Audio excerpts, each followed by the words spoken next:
असुद्दीन ओवैसी जी अब यहाँ ही है 5 प्रोग्राम में। यहाँ कितनी आबादी है? मतलब 100% हिंदू मुस्लिम है, ठीक है। अब मैं बोल दूं कोई खराब भाषण दे दूं हिंदुओं के खिलाफ तो हिंदू भड़क जाएंगे, नहीं भड़क जाएंगे? कोई मुसलमानों के खिलाफ बोल दूं तो भड़क जाएंगे, तो वो बीजेपी को वोट कर देंगे। एक मिनट रुकिए, सीए एनआरसी का बिल कॉपी जो थी ओवैसी जी ने फाड़ी। उससे पहले तक किसी को कुछ नहीं पता था कि एनआरसी सीए है क्या। एनआरसी काफ़ी पहले आ गई थी लेकिन किसी को नहीं पता था। जब सीए आया तो ओवैसी जी ने उसका बिल फाड़ा, तब जाके मुस्लिम्स को पता चला, उसके बाद विरोध होना शुरू हुआ है। और जो आप कह रहे हैं कि बीजेपी के आने के बाद एकदम ओवैसी साहब की पॉपुलरिटी बढ़ी, इससे पहले गवर्नमेंट एंटी मुस्लिम नहीं थी। पे डाल के हिंदू मुस्लिम की बात करते हैं वो। तो आप बताइए तो क्या अभी आप देखोगे क्या कहते हैं वो हिंदू विरोधी हैं, कट्टरपंथी की बात करते हैं, लेकिन हमें कट्टरपंथी हिंदू विरोध के नाम पर कोई एक बात उन्होंने कभी कही हो? बहुत सी बातें आप यूट्यूब पे चेक बहुत सी। जैसा अभी आपने मुस्लिमों की बात करी, माइनॉरिटीज की बात करी, तो क्या ये हिंदू विरोधी है? नहीं, माइनॉरिटीज कोई हिंदू विरोधी नहीं है। माइनॉरिटी में तो हिंदू भी आते हैं।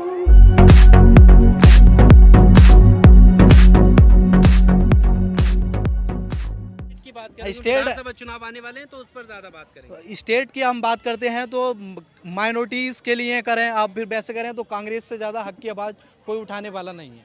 चाहे इमरान प्रतापगढ़ी जी हों, चाहे आपके प्रियंका गांधी जी हों, चाहे हम कहते हैं आपके अजू लल्लू जी हों, और साथ में हम बात करते हैं असलम खुर्शीद जी हों, चाहे तुम्हारे राहुल गांधी जी हों, चाहे प्रियंका गांधी जी हों, चाहे सोनिया गांधी जी हों। माइनॉरिटीज की बात करें, माइनॉरिटीज की आवाज़ उठाने के लिए क्या ओवैसी उठाते हैं कि नहीं उठाते? वो भी माइनॉरिटी की आवाज़ उठाते हैं, लेकिन मैंने ये ज़्यादातर ये देखा है, बहुत जगह ये सुना है कि अब वो कुछ बीजेपी के भी फेवर्स में, मतलब पक्ष में रहते हैं हिंदू मुस्लिम। ये मानना है कि बीजेपी का एजेंट बोलते हैं क्या वो मतलब बात। इसका फैक्ट यही है कि असुद्दीन ओवैसी जी अब यहाँ ही है 5 प्रोग्राम में। यहाँ कितनी आबादी है? मतलब 100% हिंदू मुस्लिम है, ठीक है। अब मैं बोल दूं कोई खराब भाषण दे दूं हिंदुओं के खिलाफ तो हिंदू भड़क जाएंगे, नहीं भड़क जाएंगे? कोई मुसलमानों के खिलाफ बोल दूं तो भड़क जाएंगे, तो वो बीजेपी को वोट कर देंगे। क्या वो खराब भाषण देते हैं? वो खराब भाषण करते हैं, वो जानबूझ के ही खराब भाषण करते हैं वो, ठीक है। जिससे कोई एक भाषण उनका ऐसा जो खराब हो? अकबरुद्दीन ओवैसी साहब भी, क्या मैं असुद्दीन ओवैसी साहब भी कभी मतलब मुस्लिम, मैं ये नहीं बोल रहा वो मुस्लिम विरोधी हैं, हर जगह हमारा साथ देते हैं वो। 3 तलाक पे भी देते हैं हर जगह मत, लेकिन हमारा जो मेन मकसद क्या है, कांग्रेस को ही लाना है। ओवैसी जी बोलते हैं हमारे कि कोई एक भाषण आप बताइए ओवैसी का। ओवैसी साहब की अब बात करते हैं बिहार में आपने देखा होता, अगर ओवैसी साहब न जाते तो आज वहाँ वो सबका अधिकार है, अधिकार से लड़ेगा। देखो अधिकार, मैं ये पूछ रहा हूँ कि उनका एक विवादित भाषण बताइए आप। विवादित भाषण की जब बात करते हैं, आप देखो चैनल पर डाल के हिंदू मुस्लिम की बात करते हैं वो। तो आप बताइए तो क्या अभी आप देखोगे क्या कहते हैं वो हिंदू विरोधी हैं, कट्टरपंथी की बात करते हैं, लेकिन हमें कट्टरपंथी हिंदू विरोध के नाम पर कोई एक बात उन्होंने कभी कही हो? बहुत सी बातें आप यूट्यूब पे चेक बहुत सी। जैसा अभी आपने मुस्लिमों की बात करी, माइनॉरिटीज की बात करी, तो क्या ये हिंदू विरोधी है? नहीं, माइनॉरिटीज कोई हिंदू विरोधी नहीं है। माइनॉरिटी में तो हिंदू भी आते हैं। ये बताइए वो जम्मू कश्मीर में क्यों नहीं लड़ते? बताइए, आप लोग भी देखते होंगे वो जम्मू कश्मीर में क्यों नहीं लड़ रहे इलेक्शन? आप कहेंगे कि वो उत्तराखंड, इनमें क्यों नहीं? वो नहीं, यही बात है। अगर वो मुसलमान ही कहते फेवर में है तो आप जाके जम्मू कश्मीर में लड़िए, वहाँ क्यों नहीं लड़ते जम्मू कश्मीर में जाके? ठीक है, वहाँ सबसे बड़ा मेन एरिया है जम्मू कश्मीर है, वहाँ आप पे जाके इलेक्शन लड़िए जम्मू कश्मीर में। वहाँ आपकी पार्टी नहीं बोलती, जम्मू कश्मीर में जाके आप कुछ नहीं बोलते। क्यों नहीं बोलते? क्योंकि भाजपा ने वहाँ आपको दे नहीं रखा। भाजपा ने आपको जो स्टेट दे रखी है उस पर आपको बोलना है, आपसे क्राइटेरिया दे रखा है कि आप पे ये करना है स्टेटमेंट। उन्होंने क्या नाम बताया था आपने भाई? मेरा नाम डॉक्टर फिरोज अहमद है। डॉक्टर फिरोज भाई, आप एक भी फैक्ट की बात नहीं बता पाए जो आप रख रहे हैं। ये वाली फैक्ट की बात आप कांग्रेस के लिए आप बात करिए, बहुत सारे आपने मुद्दे उठाए, अच्छे मुद्दे उठाए, लेकिन अगर आप किसी शख्स को किसी से मिला हुआ बोल रहे हैं तो आप ये बताएंगे कि ये इस वजह से मैं बोला हूँ। आप एक भी बात उनकी नेगेटिव नहीं बता पाए, कोई भाषण नहीं बता पाए। आप ये बात रख रहे हैं कि वो वहाँ चुनाव क्यों लड़ रहे, ये तो कोई बात नहीं हुई। सबसे भाषण अभी आप कह रहे थे ना, लोकतंत्र में सबका अधिकार होता है, कोई कहीं से भी लड़ सकता है, ठीक है। अभी इमरान प्रतापगढ़ी को बोला जाए कि नहीं तुम वहीं से ही लड़ो, तो ये गलत है ना? गलत है इमरान प्रतापगढ़ी। वैसे इसके लिए आप ये क्राइटेरिया क्यों सेट कर रहे हो कि नहीं वो जम्मू कश्मीर में लड़े और यूपी में नहीं लड़े? नहीं हमारे अगर लिए यूपी में लड़ेगा तो बीजेपी का एजेंट।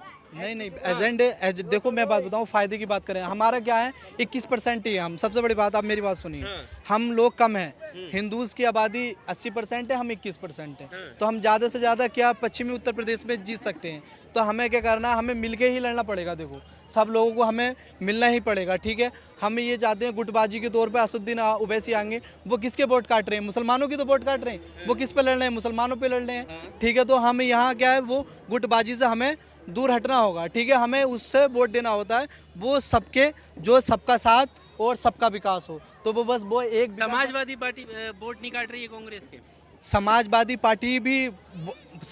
पार्टी अपना अलग है मैटर्स, हम डजन मैटर मुसलमानों की फेवर्स में बात करते हैं, ठीक है। अब ये बात बोलिए, चलो सबसे ये बात छोड़िए, समाज अब सबसे आप ये बताइए, सबसे हाँ हमदर्द है। मैं सबसे बड़ी बात ये बात बताइए, ओवैसी साहब कब से बनने हैं सांसद, बहुत टाइम से बनते, सलाउद्दीन ओवैसी साहब बने, तो अब ये भाजपा में क्यों हिट हुए, आप ये बात बताइए, भाजपा में क्यों हिट हुए हैं ओवैसी साहब। इससे पहले तो हाँ, अब जब से भाजपा आई है, क्या मैं 10 ईयर हो गए भाजपा को होने वाले हैं, तो जब से ओवैसी को जानते हैं, इससे पहले तो कोई नहीं क्या मैं जानता था ओवैसी को। जब से भाजपा आई है, जब से उनका प्रचार बढ़ा, आप देखते होंगे लोकसभा में डिबेट होती है तो राहुल गांधी की जगह नेता कहते हैं विपक्ष की जगह ओवैसी साहब को मौका दिया जाता है। ओवैसी साहब को मौका नहीं दिया जाता, मौका ओवैसी साहब बोलते नहीं, मौका दिया जाता है, इसलिए मौका नहीं दिया था। अगर वो नहीं बोलेंगे तो आप कहेंगे कि क्यों नहीं बोले। अरे नहीं, सांसद तो और भी हैं, तो लेकिन उन्हें मौका इसलिए दिया कि जो सांसद माइनॉरिटी के हमदर्द के लिए खड़े होते हैं वो कहाँ गायब हो जाते हैं।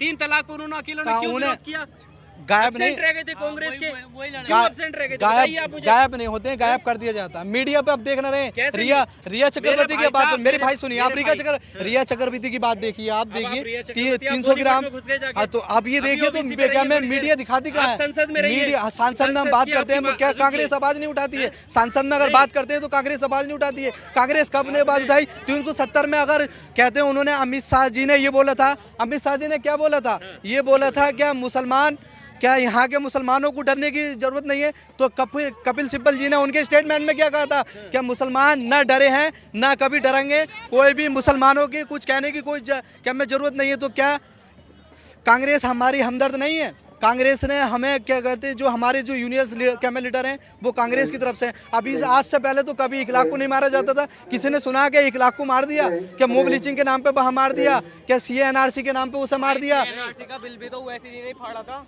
फाड़ा था बिल, एक मिनट रुकिए, सीए एनआरसी का बिल कॉपी जो थी वैसे ही ने फाड़ी। उससे पहले तक किसी को कुछ नहीं पता था कि एनआरसी सीए है क्या, एनआरसी काफ़ी पहले आ गई थी लेकिन किसी को नहीं पता था। जब सीए आया तो ओवैसी जी ने उसका बिल फाड़ा, तब जाके मुस्लिम्स को पता चला, उसके बाद विरोध होना शुरू हुआ है। और जो आप कह रहे हैं कि बीजेपी के आने के बाद एकदम ओवैसी साहब की पॉपुलरिटी बढ़ी, इससे पहले गवर्नमेंट एंटी मुस्लिम नहीं थी, अब गवर्नमेंट एंटी मुस्लिम थी, तो ओवैसी साहब ने क्यों ला रहे हो एंटी मुस्लिम गवर्नमेंट, तुम्हें दिख रहा है एंटी मुस्लिम, आप कितने हैं, हम कितने हैं, हैं, तुम्हें यही तो बोलता हूँ, आप हम कितने हैं, सपोर्ट करिए ना, तो आप सपोर्ट करिए ना, एंटी मुस्लिम की बात करते हैं आप सपोर्ट, किस कांग्रेस हमारे पास विकल्प है 70। देखो मैं वो जो फाड़ा था बिल ओवैसी साहब ने फाड़ा था बात, और वो बोले भी बहुत बोले, और ऐसा बोले कि जिसके ठीक नहीं वहाँ तक जहाँ तक पब्लिक की तबीयत खुश हुई, जहाँ तक बात इस बात को मानता हूँ, मगर लेकिन सीए एनआरसी की जितनी बात करें, क्या हमारी कांग्रेस नहीं खड़ी रही थी शाहीन बाग में नहीं था। अगर कांग्रेस खड़ी रही है तो उसको कोई मना नहीं कर रहा, लेकिन इसका मतलब ये नहीं है कि आप किसी को भी एजेंट बता दोगे। भाई जो एजेंट होगा हम एजेंट बोलेंगे। इससे पहले देखो सीए एनआरसी की हम बात करते हैं, क्या कांग्रेस तुम्हारे साथ नहीं खड़ी है, कांग्रेस देखो इससे पहले ने जो काम किया पहले किया, अब जब से उन्हें ताला जब से लगा था बाबरी मस्जिद में, जब से कांग्रेस को नीचे कर दिया गया। देखो बात ये करते हैं, कांग्रेस राज्य में बाबरी मस्जिद के ताले तोड़े गए थे, पता है आपको? हाँ तोड़े गए थे। अब बात ये राहुल गांधी जी ने जो क्या इमरजेंसी लगी थी 1975 में, उसकी भी माफ़ी मांग ली थी, क्या ये हमारी दादी जी ने गलत किया था, तो जो हमारे साथ गलत हुआ है हम उसे बाखूबी तरीके से मान रहे हैं, ये हमारे साथ गलत हुआ है हम उसे बाखूबी तरीके से मान रहे हैं। जैसे इमरजेंसी लगाई थी बहुत से लोग परेशान हुए थे, तो इसी टाइप से आया। चलो अब बात करते हैं मस्जिद की, तो बताओ जो बाबरी मस्जिद में मुसलमानों का हक था नहीं था, क्या वो बाबर ने बनवाई थी, तो वो हमें हक का मिला। बीजेपी ने वो हक हमें कहाँ दिलवाया, बीजेपी ने वो हक हमें नहीं दिलवाया। क्या पहले सपोर्ट था, 3 जगह बांट दी गई थी बाबरी मस्जिद, 3 जगह बांट दी गई थी। ठीक है बहुत